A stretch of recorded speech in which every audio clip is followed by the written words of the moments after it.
முருகப்பெருமான். இவர் ரொம்ப அழகா இருக்கிறாரப்பா. ஆமா, இவருக்கு பேர் அழகு. கையில என்ன வச்சிருக்கிறார்? வேல் வச்சிருக்கிறார். வேல் வேல் வெற்றி வேல் வேல் வேல் வீரவேல். தண்ட நிராயுதபாணியாக நாம் சென்றால் இவரை முருகா என்று அழைத்தால் வேல் கைக்கு வந்துவிடும். நிராயுதபாணி தண்டாயுதபாணியாக ஆகிவிடுவார். இவர் பேர் முருகர். அஞ்சு முகம் தோன்றின் ஆறு முகம் தோன்றும், வெஞ்சமரில் அஞ்சலன வேல் தோன்றும், நெஞ்சில் ஒரு கால் நினைப்பின் இருகாலும் தோன்றும் முருகா என்று ஓதுவார் முன். அப்படியா எடுத்து வச்சு. அடுத்து யாரு? சிவபெருமான் கடைசியா காட்டினாங்க. சிவபெருமான் இவர் என்னப்பா பெற எல்லாம் வச்சிருக்கிறாரு? கேட்டார். ஐயா கூட கேட்டார். மகுட முடியா ஐயா கேட்டார். தமிழ் தேயன் தேயன் சொல்றான், தமிழ் தேயாதியா அப்படின்னாரு. அது வளர்ந்து கொண்டே இருக்கணும்னாரு. அதனால தான் இந்த உலகத்திற்கு தமிழை கொடுத்த சிவபெருமான் தன்னுடைய தலையிலே வைத்திருக்கிறார்கள், பிறையை வைத்திருக்கிறார். மாதர் பிறை கண்ணியானை மலையான் மகளோடு பாடி போதோடு நீர் சுமந்தேத்தி புகுவார் அவர் பின் புகுவேன்.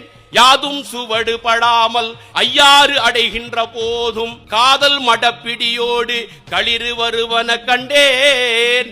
கண்டேரவர் திருப்பாதம் கண்டு அறியாததெல்லாம் கண்டேன் என்றார் அப்பர் நாவுக்கரசர். மாதர் பிறை கண்ணியா அது வளரும் தவிர தேயாது. இந்த தமிழை கொடுத்தவன், இந்த தமிழ் வளருமே தவிர தமிழ் தேயாது. இப்பேற்பட்ட சிவபெருமானை காட்டினார்கள். இவர் என்னப்பா சொல்றாரு? நமச்சிவாய வாழ்க நாதன் தாழ் வாழ்க, இமை பொழுதும் என் நெஞ்சில் நீங்காதான் தாழ் வாழ்க, ஆகமமாகி நின்றண்டிப்பான் தாழ் வாழ்க, ஏகன் அநேகன் இறைவனடி வாழ்க. என்னப்பா விளக்கம் கேட்டான் சுல்தான் முகமது முஹாத்திர். சொன்னாரு, ஏகன் என்றால் இறைவன் ஒருவன். அப்படியா? குர்ஆன் கூட அதான் சொல்லுது. அல்லாஹ் ஒருத்தன் தான் குர்ஆன் சொல்லுது. சரியா சொல்றாரு? வேற என்ன சொன்னார்? ஏகன் இறைவன் ஒருவனாய் இருக்கிறார், அநேகன் அவன் எல்லா உயிர்களிலும் இருக்கிறான் என்று சொன்னார்கள். அப்படியா?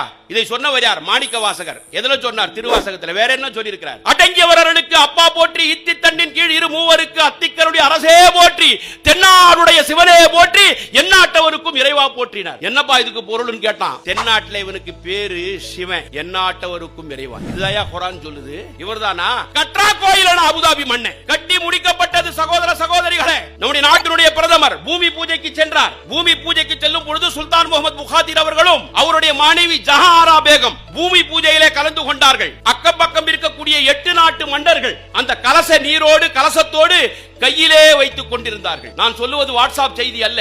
அல் ஜசீரா என்று சொல்லக்கூடிய யுனைடெட் அரபு எமிரேட்டுடைய அங்கீகாரம் பெற்ற அல் ஜசீராவுடைய தொலைக்காட்சி இதை உலகத்திற்கு காட்டுகிறது. அந்த அம்மா தலையில ஒரு பெட்டியை கொண்டு வந்தாங்க. உலகமே பார்த்தது, நானும் பார்த்தேன். என்னதான் கோவில் கட்டினா கூட, சிவனுடைய ஆலயம் கட்டினா கூட, நம்பாளு பாரு பாய் மேல பெட்டியை வச்சுன்னு வரான். அதுல திருக்குர்ஆன். நாங்கெல்லாம் திருக்குர்ஆனை மேல வைப்போம், மாரோடு அணிச்சுக்கும், இடுப்புக்கு கீழே திருக்குர்ஆன் போகாது. திருக்குர்ஆன் இருக்கும் என்று உலகமும் பார்த்து கொண்டிருந்தது, நானும் பார்த்து கொண்டிருந்தது. பூமி பூஜை.